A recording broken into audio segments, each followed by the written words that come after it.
Ni matumaini yangu mtazamaji, hujambo. Nikupe pole wewe ambaye unayepitia changamoto mbalimbali za kimaisha. Mtumainie Mungu, amini kwamba hilo ni pito, utalipita. Ni kukaribishe katika kipindi cha Vijana Club, ambapo kwa siku hii ya leo kipindi cha Vijana Club tuko maeneo ya Zingiziwa jijini Dar es Salaam. Kubwa hasa ambalo limetuleta hapa ni kuzungumza na binti ambaye yeye ni mjasiriamali mtandaoni. Ni kwa namna gani ni mjasiriamali mtandaoni? Na kusi mtazamaji, salia pembeni ya runinga yako kufahamu mengi zaidi kuhusiana na binti huyu, ni wapi alipoanzia, ni kitu gani anachokifanya, ni nini matarajio yake, na ni wito gani ambao anautoa kwa vijana pamoja na jamii ambao wanaomfuatilia kuhusiana na vijana katika swala zima la kujitafutia kipato. Hodi. Karibu. Mambo. Safi, mzima?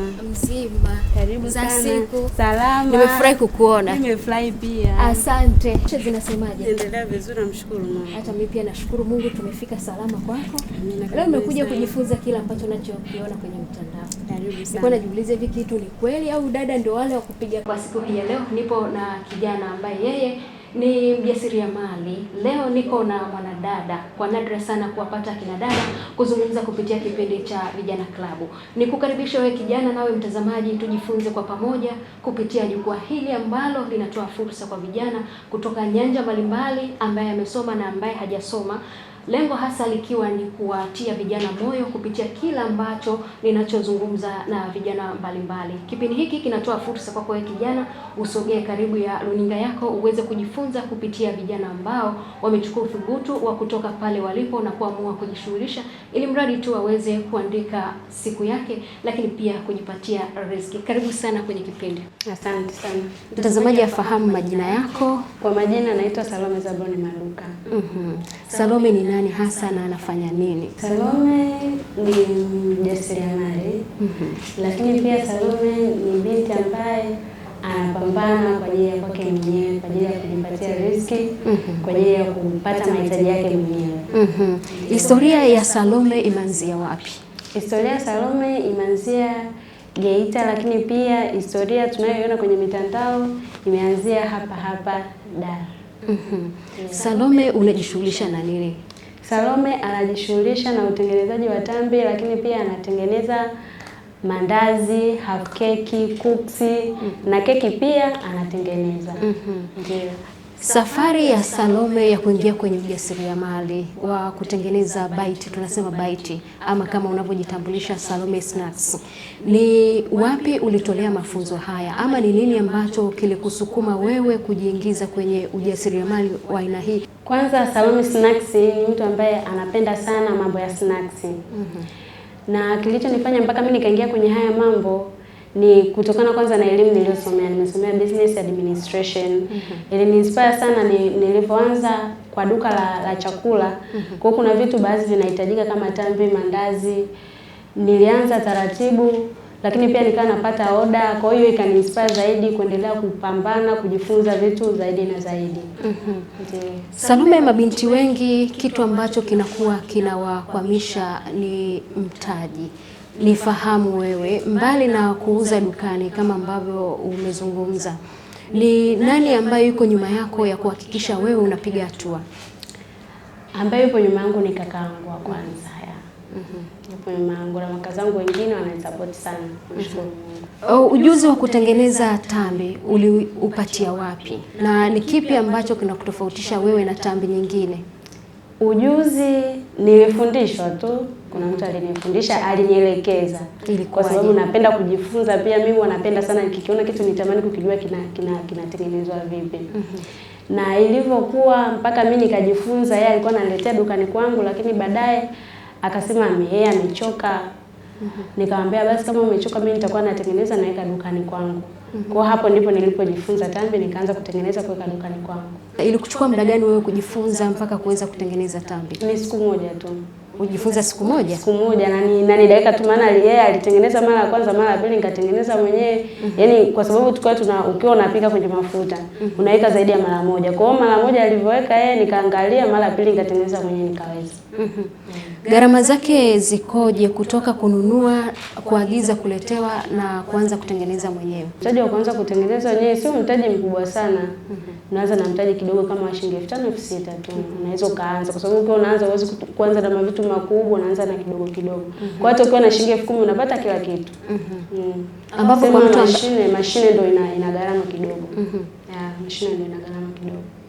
Pengine kwa binti ambaye anatufuatilia na mtazamaji ambaye pengine amevutiwa na hiki ambacho unachokifanya, pengine awe na kiasi gani ambacho kwa kianzio ambacho mtu yoyote yule anaweza kukimudu na kaanzisha hiki ambacho unachokifanya? Awe na 40,000 tu. 40,000. Mashine mimi nauza 40,000, lakini anaweza akapata kwa 30,000 kama akiwa na nia, anaweza nikapunguzia. Kwa hiyo 10,000 nyingine ndio mtaji ataanzia. Nifahamu kwa siku Salome anaweza kutengeneza kiasi gani cha tambi? Kwa siku unaweza kutengeneza pakiti 100. Ambazo hizo pakiti 100 ni zenye ujazo wa ukubwa kiasi gani na ni gharama yake ikoje? Huwa natengeneza za 100 kwa sababu wateja wangu wengi ni wanafunzi. Kwa hiyo natengeneza ambazo wanaweza kuafford kununua. Mbali na hawa wanafunzi, kuna watu wanakupa oda maalum na watengenezea, ama zile ambazo unazotengeneza unatengeneza kwa ajili ya wanafunzi tu pekee?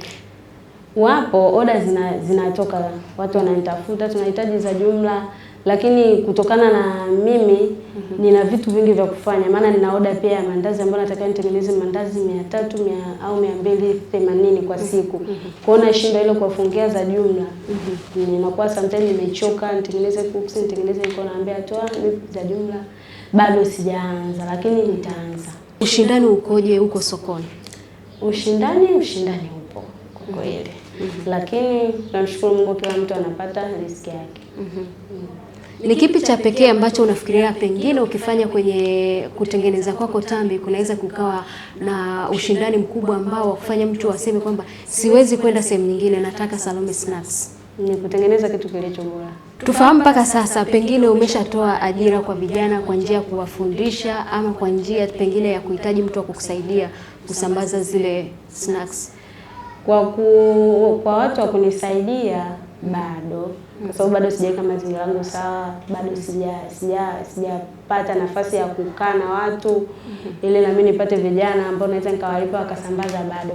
Lakini kwa kuwafundisha wapo, anakuja mtu akitaka nataka nije nifundishe, anakuja namfundisha, nanunua na mashine. Basi. Kuna gharama zozote zile ambazo unamchaji kwa ajili ya yeye kupata ujuzi kutoka kwako? Akija hapa nilipo, mimi namfundisha bure tu. Kwa sababu ananunua mashine, ananiungisha, namfundisha. Kwa hiyo unafanya vyote, unatengeneza tambi lakini pia unauza mashine. Natengeneza tambi na mashine nauza. Ni kitu gani ambacho kilikushawishi mpaka ukaamua kuuza mashine? Huku ukacheza huku na huku. Wateja walikuwa wengi sana wa mashine. Mwanzo sikuwa nauza, lakini walipokuwa wengi tunahitaji mashine na watu pia wanahitaji uaminifu, maana anaponunua mashine kwangu nitamuelekeza na namna ya kutengeneza. Kwa watu wakavutiwa na ile na uaminifu pia. Wakaona tukinunua kwa Salome mashine atatuelekeza bure, yeye tutamuungisha mashine. Kwa watu walikuwa wengi. Una kipi ambacho unafikiri kinapaswa kufanywa na vijana ambao pengine wamesoma lakini hawana ajira, wako mtaani wanahangaika kutafuta kazi? Kitu ambacho mimi naweza nikawaambia waanze kufanya. Kwanza biashara hizi ndogo ndogo tunazidharau, lakini zinasaidia sana. Faida ni ndogo, lakini kama ukiwa unatengeneza, ina maana kadri unavyotengeneza ndivyo mtaji wako unakuwa, soko linazidi kuwa kubwa. Kwa unaweza kujikuta kupitia biashara ndogo nayo unaweza kuanza na karanga. Huo mtaji wako wa 5,000 unaweza ukafika hadi 50,000. Kwa hiyo ni juhudi yako, ni wewe mwenyewe kadri biashara yako unayoipenda. Usijikuze kwamba mimi nimesoma na degree siwezi kufanya hiki kitu, hapana. Kwa hiyo unatakiwa tu uanze, usikate tamaa. Biashara ni ngumu, mwanzo ni mgumu, kuna kuanguka lakini unasimama tena. Kwa hiyo wafanye tu, biashara zipo nyingi, wafanye. Hata hii ya tambi unafanya tu. Unatumia vipi mitandao ya kijamii kuaminisha watu kwamba baadhi ya vijana hususani mabinti wamekuwa wakifeki maisha? Kwako hili likoje? Kwa upande wangu yapo maisha ya kufeki, lakini pia nalidi hapo. Kuna wale wanaofeki kweli, lakini na tunaoishi maisha halisi tupo. Kutokana na vitu tunavyoposti ndio kama hivi, ukija unakikuta kiko halisi. Ndio.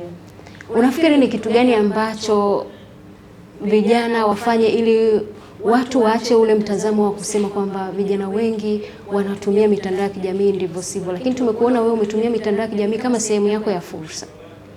Wafanye vitu halisi, lakini pia wafanye vitu ambavyo vinaweza vikajenga watu wengine. Kwa mfano kama mimi, mtu akiniangalia natengeneza tambi, mtu yuko nyumbani anakupigia simu kwamba Salome, nimependa unachokifanya na mimi natamani nifanye niwe angalau niwe kama wewe, hata kama nisipokuwa kama wewe, lakini nipo tu nyumbani. Kwa hiyo na mimi natamani nifanye hicho kitu, nielekeze, niuzie mashine, kwa mambo kama hayo. Yeah. Ni kitu gani ambacho pengine ukikutana nacho kwenye mtandao kitakujutia wewe kutumia mitandao ya kijamii kama sehemu ya kutangaza biashara yako? Ni hao watu wanaotumia mitandao ya kijamii kutapeli watu. Kwa mfano kama ile anasema mimi nauza mashine, nitumie hela, natuma hela afu mtu anaingia mitini. Kikweli hicho kitu huwa kinaniumiza pia, kwa sababu na mimi ni mfanyabiashara, najua tunavyohangaika. Mtu unakuta hiyo hela kaihangaikia, kapambana mpaka kapata, alafu unatumia jina la mtu fulani. Mimi ni Salome Snacks, nina akaunti mpya, nauza mashine kwa shilingi 20,000, nitumie hela, na kutumia alafu unaingia mitini. Kwa kweli una historia yoyote ile ambayo ni nzuri ya kumwelezea Salome nje ya mitandao ya kijamii? Sijapitia changamoto ngumu kwenye maisha yangu. Kwa hiyo naweza tu kusema asante Mungu, lakini pia tuendelee kuombeana. Una kipi cha kumwambia kijana ambaye yeye amekata tamaa, anahangaika mtaani, hajui afanye nini, kila anachojaribu katika maisha yake anaona kwamba afiki, lakini pia amekata tamaa kutokana kwamba hana mtu wa kumshika mkono kama ambavyo wewe umesema ulishikwa mkono na kaka yako? Asikate tamaa. Kwenye maisha kuna kuanguka, unasimama tena. Kwa asikate tamaa, ajipe moyo, aanze tena upya. Yaani kwenye maisha hutakiwi kukata tamaa, hautakiwi kukata tamaa hata kidogo. Kwa changamoto zote, kila mtu ana mapito yake, kila mtu ana changamoto zake. Yaani ukianguka unatakiwa useme hapa nilipoanguka kuna mahali natakiwa nifike, ndio maana nimeanguka mahali hapa. Kwa hiyo unajipa moyo, unaamka, unasimama tena. Ni yapi malengo ya Salome ya miaka 2 ijayo? Malengo ya Salome, kwanza malengo yangu Salome Snacks tuje kuiona kubwa sana. Ukija hapa Salome Snacks unakutana na kila kitu, unakutana pale keki, klipsi, tambi, karanga, mandazi, half keki, yani kila kitu kiwepo. Mtazamaji, tunakwenda mapumziko mafupi, nikirejea tunaendelea kuona kila ambacho anachokifanya Salome kwa uhalisia wake. Tulikuwa tunazungumza, lakini sasa tunakwenda kuangazia kila ambacho anachokifanya. Kumbuka hewani ni kipindi cha Vijana Club, tunarejea.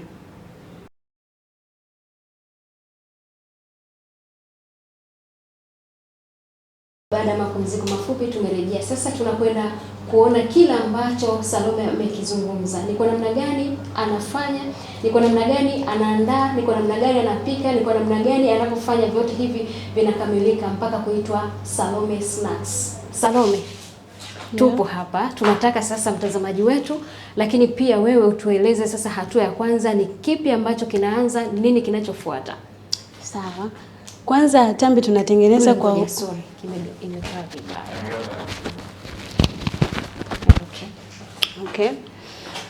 Kwanza tambi tunatengeneza kwa unga wa aina mbili. Huwa natengeneza kwa unga wa aina mbili. Nina unga wa ngano, natengeneza unga wa ngano na unga wa dengu pia. Huu hapa ni unga wa dengu, lakini huu ni unga wa ngano. Tunauchanganya. Unga wa ngano unachukua kiasi gani na unga wa dengu unachukua kiasi gani? Unga wa ngano kama ukitumia unga wa dengu nusu, unga wa ngano unatakiwa uwe robo. Yaani unga wa ngano usiwe mwingi. Lakini pia unaweza ukatengeneza unga wa dengu peke yake. Kwa hapa tunauchanganya. Unga wa dengu huwa una mabonge. Kwa hiyo unatakiwa katika kuchanganya ujitahidi mpaka haya mabonge yaishe. Kuna mtu aliniuliza kwani uwezo ukachekecha? Hapana, unakuwa ni unga, huwa upo hivyo. Kwa hiyo unauchanganya. Chumvi tunakadiria. Kwa upande wa chumvi bora ipungue kuliko izidi. Kwa hiyo unakadiria tu, pengine hakuna ile kusema kwamba unapima na kijiko ama nini, unakadiria tu kwa kuangalia. Unakadiria tu kwa kuangalia. Kwa macho. So utaona, kwa sababu utakuwa ni mpishi, utajua huu unga wangu na hii chumvi vinafaa, vinatoshea. na ni afadhali ipungue kuliko izidi, maana watu wengi hawapendi chumvi nyingi. Kwa hiyo unajitahidi. Na ni lazima uweke chumvi? Ni lazima uweke chumvi. Okay. Yeah. Ukishaweka chumvi, kuna hivi vitu vingine unaweza ukapika za chumvi tu, lakini pia kuna wengine atakwambia sio niweke iliki, sio niweke kwa ajili ya testi. Kwa ajili ya testi. Sio niweke pilipili. Sisi leo tutaweka pilipili. Kisha maliza kuchanganya hapa, tunaweka maji sasa. Okay. Yeah. Maji yanakuwa ya baridi. Maji ya baridi. Maji ya baridi tu kawaida. Unatakiwa ukadirie ili yasizidi sana na usiwe mgumu sana. Kwa hiyo ili usiteseke, bora tu unaweka kidogo kidogo kuliko kutaka kuweka maji mengi. Ndani ya siku moja, kwa maelezo yake, baada ya kuelekezwa kwa siku moja, imekuwa njia ya kufungua fursa ya yeye kutengeneza mwenyewe, na leo kila ambacho amezungumza sasa ndio anachotuelekeza. Tuendelee kutazama mpaka mwisho, tujifunze mimi na wewe. Hapa ni sehemu ya vijana kujifunza, nawe mtazamaji wangu, darasa huru kupitia kipindi cha Vijana Club na kupitia vijana ambao wamechukua uthubutu pasina kuona haya ya kuona kwamba fulani ataniona vipi ama yeye ataonekana vipi kwa jamii. Swala tu ni kuchukua uthubutu na kushirikisha watu mawazo yako. Pengine kwa namna moja ama nyingine atajitokeza mtu kupitia ile mawazo yako atakusaidia wewe kuweza kupiga hatua. Tofauti na awali ulivyokuwa bado hujaingia kwenye mitandao ya kijamii. Mabadiliko, kwanza najifunza vingi, ninaweza kushauri fanya hiki, fanya hiki. Kwa hiyo unapata vitu na tete yameshachemka. Haya. Naanza kutengeneza sasa, tuna pump kwenye mashine, kwenye nali, kwenye mafuta.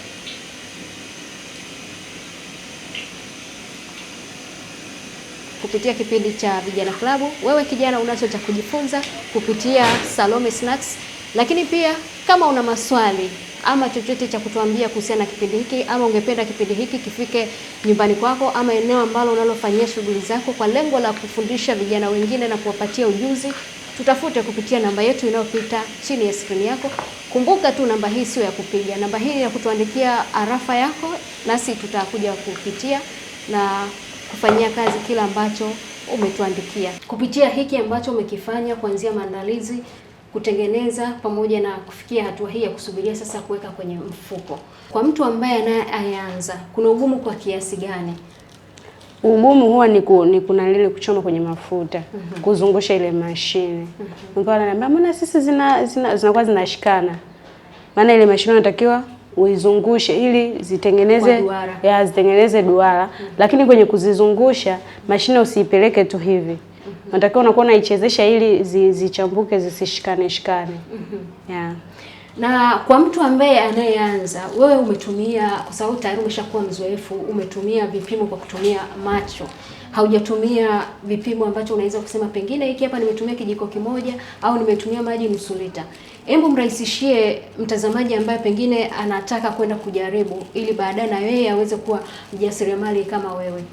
Ni kitu gani ambacho anaweza kukitumia kwa kuanza kwake, kama ambavyo umeanza na unga nusu kilo pamoja na robo ya unga wa ngano? Na hivi vyote umesema kwamba inategemea, sio lazima uchanganye unga wa ngano. Unaweza ukaanza tu unga wa dengu pekee nusu yako, ukachukua na hivi vitu vingine ambavyo umesema, vyote hivyo ni kuongeza tu ladha ambayo ya kumvutia mteja na kuweka utofauti katika biashara.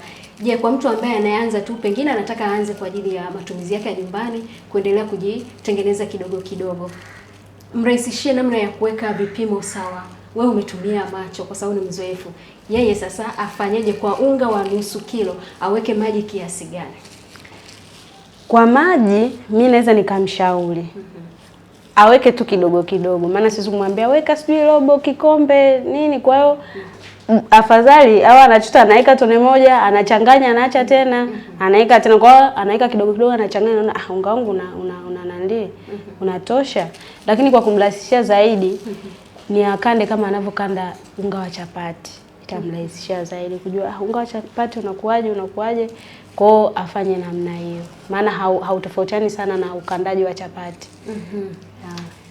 Wewe umetumia nishati safi ya kupikia, nikimaanisha kwamba umetumia gesi, lakini kuna mtu kununua gesi ama kumiliki gesi kwake ni changamoto kidogo. Je, anaweza katumia njia nyingine ipi ambayo ya kuweza kumfanya yeye aweze kufanya biashara kama hiyo unayoifanya?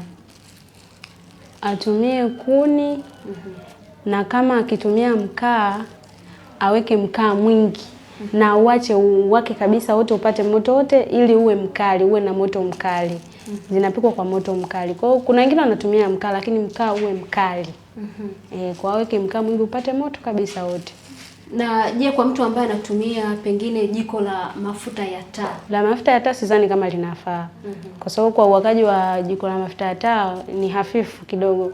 Sio kama gesi, sio kama kuni, wala sio kama mkaa. Kwa jiko la mafuta, labda aache mafuta yachemke kabisa, yani mafuta ayaache yachemke kabisa ili akija kuweka yao yashachemka, kwa hiyo yanaenda moja kwa moja. Na wanasema kwamba ukiweka mafuta yakiwa moto, ukiweka kitu kadri unavyozidi kuweka ndivyo mafuta yanavyozidi kupata ubaridi. Kwa mantiki hiyo basi, hii biashara imewapendelea zaidi watu ambao wenye uwezo wa kumiliki nishati safi ya kupikia ama mkaa kama ulivyosema. Mtazamaji, nikutie moyo kwamba wewe ambaye pengine unataka kujaribu hiki ambacho amekifanya Salome Snacks, unaweza. Usikate tamaa kuona kwamba wewe huna jiko la gesi, unatumia kuni. Kuna njia nyingine mbadala. Nunua mkaa wako, hakikisha unapata mkaa safi ambao hauna majivu ama chenga chenga. Koleza jiko lako la mkaa, liache liwake, weka moto uwake kabisa. Mkaa uwe mwekundu, uweke mafuta yako jikoni, yakishapata moto unaweza kuendelea hatua moja baada nyingine, mdogo mdogo, unakuta umefika katika hatua ya kumiliki nishati safi kama Salome na kuweza kujikwamua kiuchumi. Lakini pia sio hivyo tu, unaweza ukaja ukazungumza na Salome hapa, akaweza kukutengenezea, mkagawana faida. Yeye akachukua nusu na wewe ukachukua nusu. Penye mafanikio yoyote hapakosi changamoto. Ni jambo gani gumu lolote ambalo ulishawahi kupitia ukajuta ni kwa nini hata umeamua kutangaza biashara yako kupitia mitandao ya kijamii? Changamoto kwa upande wa mitandao ya kijamii sijapata changamoto yoyote, lakini ukija huku kwenye uhalisia wa biashara kuna hasara zinatokea. Unaweza ukatengeneza tambi zikatoka mbaya ambazo ukaona hiki kumuuzia mtu sio sawa, au ukatengeneza mandazi yakawa sio mazuri, kwa hiyo tayari shakuwa hasara. Inabidi tena uchukue pesa nyingine ufanye tena kama mtaji. Kwa hiyo hasara zipo kwenye biashara. Ni kipi ulichonacho cha kuiambia jamii hususani kwa mabinti? Naweza kuambia mabinti tupambane kutengeneza kipato chetu wenyewe, tusitegemee kipato cha mtu. Kuna mwingine anategemea labda kipato cha boyfriend, usitegemee pesa ya mfuko wa mtu. Pambana kutengeneza cha kwako mwenyewe ili uwe huru na matumizi yako. Sio utegemee kwamba mtu fulani atanipa, hapana. Pambana utengeneze mfuko wako mwenyewe. Huyu ni Salome ambaye yeye ni mtoto wa mchungaji.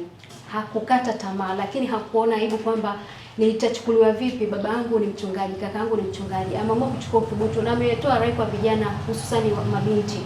Tuache kutegemea mifuko ya hawa akina kaka. Tunyanyuke pale tulipo, tuweze kupambana kadri tuwezavyo, naye Mungu atafungua njia.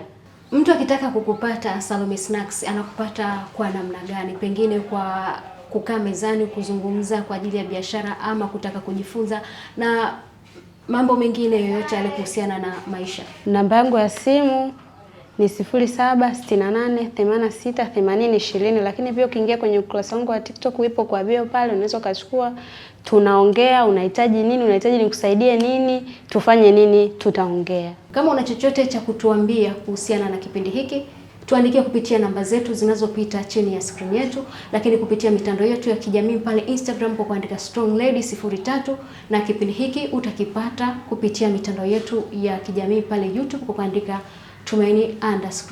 Marudio ya kipindi hiki ni siku ya Jumatano saa 2:30 usiku. Nyuma ya kamera alikuwa Dule Bill Evans, la kwangu jina ni Edvesta. Nikutakia utazamaji mwema wa vipindi vinavyoendelea hapa Tumaini Television. Kwa heri kwa sasa.